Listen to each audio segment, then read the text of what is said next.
cuman dalam 2 hari saya cut loss 500 juta. Untung ribuan persen pertama saya itu di Arto sebenarnya. Pas saya masuk Arto itu saya dikatain, dihujat semua orang. Saham jelek, saham ini gitu loh. Jadi average saya tuh sekitar 800-an perak, naik sampai Arto 19.000 ya. Wow. Terus saya jual di 16.000. Jadi itu saya untung hampir dari ratusan juta sampai hampir puluhan miliar. Wow. Nggak ada kesuksesan tanpa capek sih. Semuanya harus mau capek.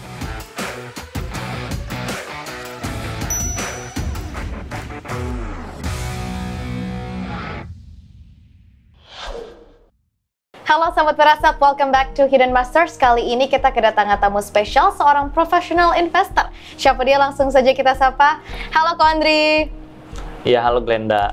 Thank you so much for coming di Hidden Masters. Iya, thank you. Terima kasih udah di-invite ke acara ini. Oke, apa kabar Ko Andri? Baik sih. Kalau kabar Glenda gimana? Baik dong tentunya. Kesibukan belakangan ini seperti apa sih Ko? Kesibukan saya belakangan invest saham sama ngurus beberapa perusahaan saya sih. Oke, nah kalau mungkin sahabat Firasat ada yang belum tahu, Ko Andri ini terkenal karena returnnya yang ribuan persen. Iya. Ya, di beberapa emiten gitu ya. Nah, sebelum kita mengupas nih strateginya ya, mungkin kita kilas balik dulu nih, background pendidikannya Ko Andri ini seperti apa sih? Kalau saya, SD saya sempat ke Singapura, udah gitu saya kuliah di Amerika, di San Francisco. Oh, tapi lahir Jakarta? Lahir Jakarta. Jadi saya S2 sampai S2 di San Francisco. Oke, S1, S2 umur berapa kok? Saya lulus S2 di umur 21, jadi lumayan cepet. Wow, ada dorongan apa waktu itu kok bisa lulus S2 di usia yang begitu muda kok? Karena saya dulu loncat. Saya umur 17 udah langsung pindah ke Amerika.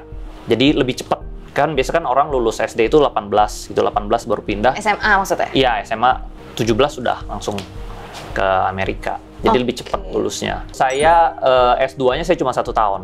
Oke, ada special case apa nih? Setahun doang nih S2-nya? Karena saat itu saya lumayan ambisius ya. Saya pengen cepet-cepet lulus, pengen cepet-cepet cari duit yang banyak gitu loh. Oh, memang jiwanya pengen cari cuan. Jiwanya pengen cepet gitu. Tapi saya dipaksa sama orang tua saya tuh harus sampai S2. Karena katanya tuh persaingan kan susah gitu ya nanti ke depannya. Jadi kalau cuman S1 itu sama kayak orang-orang lain gitu. Jadi mendingan harus ambil sampai S2. Saya ambil programnya yang banyak gitu. Kelasnya saya ambil banyak, jadi saya bisa lulus cepet. Gitu. Jurusan apa waktu itu S2-nya kok? Saya waktu itu admin, entrepreneurship sama marketing. S2-nya marketing. Oke, nah mungkin kita mau nanya awalnya karir gitu ya. Sampai akhirnya bisa kenal investasi saham tuh seperti apa? Awal karir sebenarnya pas saya umur 21 saya lulus kan dari Amerika gitu ya. Lulus itu sebenarnya saya langsung kerja di perusahaan orang tua saya. Tapi ribut, cekcok, baru kerja sekitar 3 bulanan. Saya keluar, akhirnya saya usaha sendiri. Awalnya tuh saya usaha macem-macem ya. Ada penyewaan alat berat, bikin restoran, ada tambang timah, apa aja deh. Saya waktu itu apa aja yang bisa menghasilkan uang saya kerjain gitu loh. Karena kan waktu itu saya udah berhenti dari orang tua saya, terus saya nggak ada penghasilan gitu. Jadi saya harus cepet-cepet kerja. Untungnya saya ada tabungan dari saya pas kuliah di Amerika, karena saya dulu hobi suka jual-jualan barang di Amazon gitu loh. Saya pakai uang itu buat saya usaha. Akhirnya terakhir saya juga trading rempah-rempah, komoditasnya dari petani, terus saya jual di pasar-pasar di Jakarta. Saya udah ada lumayan untung, orang tua saya mulai lihat saya lagi, terus dia lihat saya berhasil di luar, baru akhirnya saya dipanggil lagi, udahlah lu kerja lagi di sini. Tapi saya pas masuk kerja, saya mulai dari bawah, udah gitu pelan-pelan akhirnya saya jadi direktur operasionalnya. Tapi per 2020 kemarin, saya mengundurkan diri karena saya mau fokus di trading. Kenal awal saham tuh dari mana? Orang tua saya kan punya bank ya, salah satu bank di Indonesia. Terus kita tuh sering ngumpul sama banyak pemilik-pemilik bank lain yang di bursa saham itu semua kita kenal gitu, banyak yang kita kenal, sering ngobrol. Tapi kan saya masih di operasional nih, saya belum terjun ke saham, saya cuma denger, oh begitu ya, kinerja perusahaan itu sama kinerja saham itu sesuatu yang berbeda gitu loh. Ini bisa menghasilkan uang, ini juga bisa menghasilkan uang gitu loh. Disitulah saya ngerti pasar modal, tapi saya belum terjun. Saya baru terjun itu di tahun 2017-2018. Itu langsung bikin akun saham? Bikin dulu sambil belajar. Sambil belajar. Pernah loss lah pasti? Pasti pernah, banyak. Pernah. Nah, tapi kalau tadi learning by hearing gitu ya, itu benar-benar dilakukankah? Atau dari situ masih ngulik-ngulik lagi gitu ilmu saham dari ikut seminar, baca buku, atau seperti apa? Kalau saya orangnya hobi belajar. Begitu saya lihat saham, saya langsung baca. Saya beli buku-bukunya, semua buku-buku saham saya beliin semua. Terus saya juga ikut seminar-seminar saham. Dari situ saya udah tahu, saya tentuin saya mau ke arahnya yang mana nih, fundamental atau teknikal gitu loh. Nah, saya lebih ke fundamental sebenarnya. Oke, jadi lebih ke investing. Ke investing. Oke, time frame-nya berapa lama nih untuk investing, Ko Andri? Kalau investing saya tuh bisa 1-3 tahun saya hold. Tapi saya bisa trading juga, scalping saya juga bisa gitu. Karena saya hobi belajar, saya sering ketemu temen gitu, saya pelajarin teknik-teknik dia gitu, tuker-tukeran teknik gitu. Banyak cerita di luar sana kalau Ko Andri tuh profit ribuan % dari saham-saham tertentu, bener nggak? Bener, ya. Oke, boleh diceritain dong kok gimana caranya nih biar Sahabat Mirasa juga bisa profit ribuan %? Sebenarnya saya terkenal di sosial media itu juga sebenarnya secara kebetulan sih. Awalnya saya suka posting hasil cuan saham saya, jadi sampai rame gitu loh. Wah, gila nih orang siapa gitu, kok untungnya ribuan % gitu di saham gitu. Untung ribuan % pertama saya itu di Arto sebenarnya. Oke, tahun berapa itu kok? Saya pegangnya itu di 2019, saya jual tuh di 2021. 2 tahun. Itu 2 tahun. kayaknya sebelum hip-hipnya bank digital ya? Belum, betul. Jadi itu pas saya masuk Arto itu saya dikatain, dihujat semua orang. Dihujat, ini apa saham jelek, saham ini gitu loh. Saya dihujat-hujat orang, tapi saya tuh orangnya yakin kalau saya beli apa tuh saya pede gitu loh. Oke, kita bahas dulu nih analisisnya Ko Andri. Kenapa bisa sampai yakin gitu beli saham Arto? Karena saat itu orang tua saya ada bisnis impor barang dari China. Waktu itu sering bolak-balik ke China gitu. Pas saya bolak-balik ke China, saya lihat tuh orang di China itu, mereka tuh beli barang itu udah nggak pakai cash. Di China itu banyak tukang sate di pinggir jalan gitu ya. Saya mau bayar pakai cash, dia nggak terima cash. Iya, pakai QR. Mereka tuh udah. Nah, jadi saya merasa tuh one day itu bakal muncul di Indonesia. Karena Indonesia itu cuma telat beberapa tahun dari inovasi di luar gitu. Jadi sebenarnya inovasi-inovasi di luar itu sebenarnya in the end bakal masuk ke Indonesia sih. Nah, jadi saya lihat tuh Jerry Eng, ada Patrick, saya lihat juga, wah ini kayaknya menarik nih. Dia mau bikin bank digital nih, feeling-feeling saya. Jadi pas harganya masih murah itu saya masuk uang sekitar ratusan juta di sana. Langsung pede? Langsung pede. Karena saat itu yang kelihatan baru Arto. Jadi saya tuh orang, ya salah satu yang invest di Arto dan saya hold gitu loh. Sampai sekarang atau udah nggak ada? Sampai sekarang udah jual. Sekarang udah jual. Jadi average saya tuh sekitar 800-an perak. Saya terakhir naik sampai Arto 19.000 ya. Wow. Terus saya jual di 16.000. Jadi itu saya untung hampir dari ratusan juta sampai hampir puluhan miliar. Wow. Sampai saya habis dari Arto tuh saya masuk ke BBHI kan. BBHI juga sama, banyak haternya juga. Tapi nggak usah dengerin, tetap saya yakin untungnya akhirnya beggar juga. BBHI hampir 5.500%. 90% saya balik, saya investasikan kembali sih di saham. Oke, kalau tadi kita ngomongin soal bank digital gitu ya, mungkin Ko Andri tipe yang following the trend juga? Ya, karena menurut saya di saham itu ikutin tren itu juga bagus gitu. Misalnya lagi hype-nya, misalnya saham medical, kita harus ikutan masuk juga gitu loh. Lagi trennya bank digital, nah bagusnya di bank digital tuh sebelum tren saya udah masuk. Jadi begitu dia tren, saya harganya tuh paling bawah gitu. Saya untungnya paling maksimal dibanding orang-orang. Baik, tipe Ko Andri ini kalau yang pegang saham di satu porto itu ada beberapa atau cuma satu? Enggak, saham saya itu nggak pernah lebih dari 5. Kebanyakan tuh 3 atau 4. Kalau sekarang nih saham-saham yang lagi Ko Andri hold itu saham sektor apa aja sih? Sekarang yang untuk jangka panjang saya lagi pegang di sektor properti sih. Oke, confident kah di properti kok? Confident. Oke, ini jadi bocoran sedikit ya buat Sahabat Firasat. Berapa tahun kira-kira kok? Holdnya? Ya. Menurut saya kalau bisa hold 2-3 tahun bagus. Karena kalau saya nih misalnya masuk ke satu saham ya, saya tuh pelajarin, saya ada papan tulis di ruang kerja saya tuh prediksi corporate action-nya apa aja, tuh story-nya ke mana aja. Nah, dari hasil ini saya prediksi juga kira-kira kalau keluar corporate action ini harganya di berapa, keluar corporate action ini harganya di berapa, jadi saya bisa prediksi gitu. Di tengah-tengahnya itu pasti ada penurunan koreksinya itu di sekitar di angka berapa gitu. Jadi semuanya literally pergerakan saham Kok sudah prediksi? Udah saya prediksi. Oke, tadi ngomongin cuan, kalau ruginya Ko Andri yang paling nyesek tuh apa ceritanya? Rugi terbesar saya FOMO di Bukalapak. Cuman dalam 2 hari saya cut loss 500 juta. Dalam 2 hari. Dalam Berarti 2 hari. masuknya cukup lumayan ya? Baru masuk, baru dapat terima sahamnya besoknya kayak saya cut loss. Oke, berarti ikut IPO-nya? Iya, saya ikut IPO-nya, tapi saya beli itu sebenarnya di pucuk banget di harga 1.500. Karena saya beli di pasar nego. Saya waktu itu, saya yakin banget sampai saya bilang ke orang-orang, oke nih, Bukalapak saya berani beli di harga 1.500. Padahal saat itu harga tertingginya itu cuma 1.100, 1.200. Dari saham-saham nih yang Ko Andri pilih, itu screeningnya seperti apa sih? Screeningnya itu saya lihat project-nya, corporate action-nya, terus saya tuh prediksi future value-nya itu kira-kira saham ini tuh di harga berapa. Ngomongin soal risk management, kita lihat tadi Ko Andri confident gitu beli satu saham, biarpun ternyata akhirnya cut loss gitu. Confident juga di awal, ternyata profitnya pun ribuan persen. Risk manajemennya Ko Andri seperti apa sih? Kalau saya dari dulu orangnya memang berani take risk ya.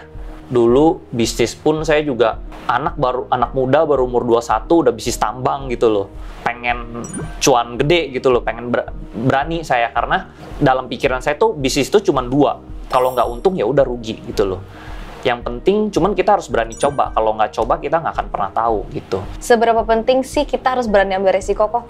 Pas muda itu kita harus berani ya. Harus berani ambil resiko karena menurut saya kita nggak tahu kalau kita nggak coba gitu loh. Jadi mendingan kita coba terus ya udah salah. Jadi kalau salah pun kita tahu nih apa yang salah gitu loh. Kalau orang yang nggak pernah gagal itu karena dia tidak pernah mencoba hal baru gitu loh. In the end, misal di mindset saya tuh pas kita tua, kita tuh bisa ngomong ke anak-anak kita, misalnya kita tuh, oh kita udah coba ini, tapi nggak berhasil. Oke, ada bisnis lain yang di-handle nih tadi katanya ya? Bener, kalau bisnis sebenarnya bisnis saya waktu sebelum pandemi itu banyak ya. Saya bantuin bisnis orang tua, di hotel, di tambang, terus ada bisnis saya sendiri. Nah, tapi pas COVID itu, saya langsung buang-buangin. Menurut saya bisnis-bisnis yang nggak profitable langsung cut lossin lah, saya buang-buangin. Jadi sekarang bisnis yang saya pegang sendiri cuman ekspor komoditi sama penyewaan properti sih. Sama sekarang kita lagi bikin platform edukasi, itu doang 3. Sama sisanya saham aja. Karena dulu itu menurut saya terlalu banyak, jadinya nggak fokus, akhirnya berantakan juga, nggak maksimal juga untungnya. Orang sesukses apapun, satu hari itu cuma punya 24 jam gitu loh. Oke, platform edukasi, boleh diceritain nih kok? Yang saya lagi bikin, sebenarnya saya pengen bikin aplikasi gitu, bisa ngajarin saham, bisa mungkin nanti kedepannya bisa jual beli saham atau macam-macam lah. Emang lagi kita kerjain sih itu. Untuk detailnya kita nggak bisa kasih tahu lebih lengkap gitu. Sekarang itu kita ada grup komunitas saham gitu, lumayan banyak orang-orangnya. Jadi ke depan mungkin kita bisa salurkan di aplikasi ini gitu. Sebenarnya grup ini pun jadinya itu karena nggak sengaja juga sih. Awal-awal sebenarnya saya bikin grup itu buat ngajarin keluarga-keluarga saya soal saham gitu. Karena banyak keluarga saya nggak ngerti saham kan. Pas saya ajak mereka, ternyata mereka invite temennya jadi rame gitu. Tadi kita ngomongin grup gitu, kita tahu Ko Andri juga cukup dikenal gitu ya di sosial media. Selama sharing pengalaman atau ilmu di sosmed, ada nggak sih yang paling menarik kok? Ada komen-komen negatif atau justru kayak lucu gitu nggak selama ini? Kalau komen negatif ada sih banyak. Karena menurut saya itu di saham itu player versus player ya. Kayak kita ibarat main poker gitu loh. Nggak bisa semuanya menang, itu nggak bisa. Ada yang menang, ada yang kalah. Di saham itu juga sama, ada yang menang, ada yang kalah. Pengaruh orang tua atau keluarga sendiri dalam karir Ko Andri seperti apa sih? Papa saya lumayan keras sih orangnya. Nasihat-nasihatnya juga keras gitu loh. Kayak misalnya suka ngomong, lu kalau nggak ada uang, lu nggak bakal dipandang siapa-siapa gitu loh. Jadi dari dulu tuh saya termotivasi tuh pengen cari untung yang cepat, yang banyak gitu loh. Jadinya ya saya lumayan ambisius dari muda. Ada nggak sih orang-orang yang bilang kayak, sukses sekarang juga sebenarnya pengaruh orang tua. Tanggapannya Ko Andri gimana tuh? Memang sebenarnya orang melihatnya, mungkin orang-orang yang nggak kenal itu mungkin lihatnya, oh ini mah pasti dapat support dimodalin dari orang tua gitu. Tapi sebenarnya kalau saya pribadi sih, saya nggak dengerin orang-orang. Karena kenyataannya pas saya lulus, saya itu nggak terima duit orang tua lagi. Saya kerja pakai bisnis sendiri. Pas saya kerja sama orang tua pun, saya cuma terima gaji. Mau bisnis yang menguntungkan seberapa pun, saya cuma terima gaji fix. Baru di saham, ternyata saya santai-santai, pencet-pencet, untungnya lebih gede daripada gaji saya gitu ya. Jadi saya lebih fokus di saham. Mungkin kalau Ko Andri lihat nih, sebagai salah satu investor muda juga, apa sih kesalahan yang sebenarnya banyak banget dilakukan sama investor pemula di luar sana? Kesalahan terbesar sebenarnya mereka FOMO dan nggak berani ambil action sih. Ya kayak yang tadi saya bilang, kalau misalnya sahamnya lagi diem, dia nggak mau masuk. Misalnya lagi under value, lagi diem, justru disitulah saatnya kita masuk. Tapi orang-orang tuh kebanyakan terbalik. Kesalahan kedua terbesar pemula itu, dia nggak berani take action. Maksudnya saham itu solusinya tuh dua. Kita harus tahu dulu trading plan-nya, saham ini untuk long term atau untuk short term. Kalau misalnya saham ini untuk long term, kalau turun kita harus average down. Kalau saham ini untuk trading, turun itu kita harus cut loss. Kebanyakan investor pemula itu mereka nggak berani ambil action. Turun, dia nggak average down, dia diemin. Akhirnya sahamnya dipucuk terus. Atau misalnya saham trading, turun, dia nggak mau cut loss karena takut rugi. Dia nggak ambil action. Akhirnya turunnya lebih dalam. Akhirnya mereka rugi lebih banyak gitu. Nah, kok Andri mungkin bisa bagi tips nih buat teman-teman di luar sana. Kalau mau sukses, mungkin mindset atau prinsip yang harus dimiliki? Harus mau belajar ya, nomor satu kalau mau sukses.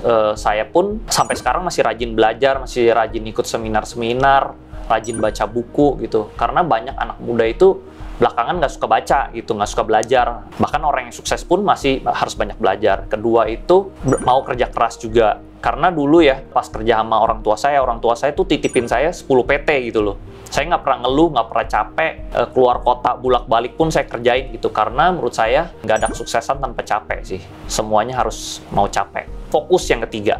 Tekun, diseriusin, jangan dianggap sepele. Menurut Ko Andri, kunci sukses Ko Andri sejauh ini tuh apa? Kunci sukses buat saya sebenarnya yang penting bahagia sih. Karena banyak juga orang-orang kaya itu nggak bahagia. Kenyataannya di zaman sekarang ini, apapun kan perlu uang gitu. Kita mau jalan-jalan perlu uang, mau punya rumah perlu uang, mau punya mobil perlu uang. Sakit pun berobat juga perlu uang, mau bahagian orang tua juga perlu uang gitu loh. Uang itu shortcut untuk mendapatkan kebahagiaan itu gitu. Ngomongin uang, shortcut kebahagiaan nih, banyak banget yang juga pengen shortcutnya, yaitu dapat saham beggar. Gitu. Tipsnya sih supaya sahabat Miraset juga bisa mendapatkan saham beggar. Kita harus bisa prediksi ya, future value perusahaannya itu berapa, corporate actionnya apa aja ke depan gitu loh. Nah dari situ kita bisa cari informasi sebanyak-banyaknya soal saham itu, karena di saham itu information is power. Ko Andri di usia muda, udah sukses, udah punya semuanya lah ya gitu. Masih ada nggak sih bucket list yang belum tercapai? Kalau bisa sih ke depan saya bisa punya perusahaan IPO, bisa masuk Forbes, itu aja sih paling. Oke, amin, kita doain sahabat Miraset. Semoga segera tercapai Ko Andri. Dan satu pertanyaan terakhir buat Ko Andri, apa sih definisi sukses untuk seorang Andri Hakim? Seperti yang tadi saya bilang sih, paling menurut saya yang penting bahagia sih, happy, mau ngapain aja bisa, mau beli apa aja bisa, mau nolong orang juga bisa, ya semuanya itu butuh uang sih. Yang penting kita bisa happy lah jalaninnya gitu loh. Terima kasih banyak Ko Andri untuk waktunya hari ini. Sukses selalu dan semoga impiannya segera tercapai, Ko. Amin. Sahabat Miraset, itu dia tadi perbincangan kita bersama Andri Hakim, seorang professional investor. Semoga bisa menjadi inspirasi buat sahabat Miraset dan investasinya juga bisa multi-bagger. Sampai jumpa lagi sahabat Miraset di episode Hidden Masters berikutnya.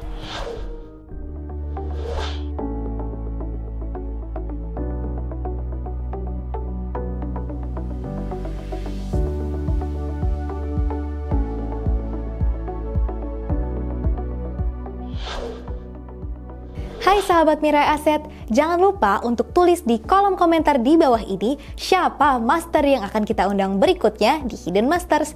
Jangan lupa untuk like, share, dan subscribe untuk terus menyaksikan kisah-kisah inspiratif dari para masters hanya di Hidden Masters. Sampai jumpa di episode berikutnya.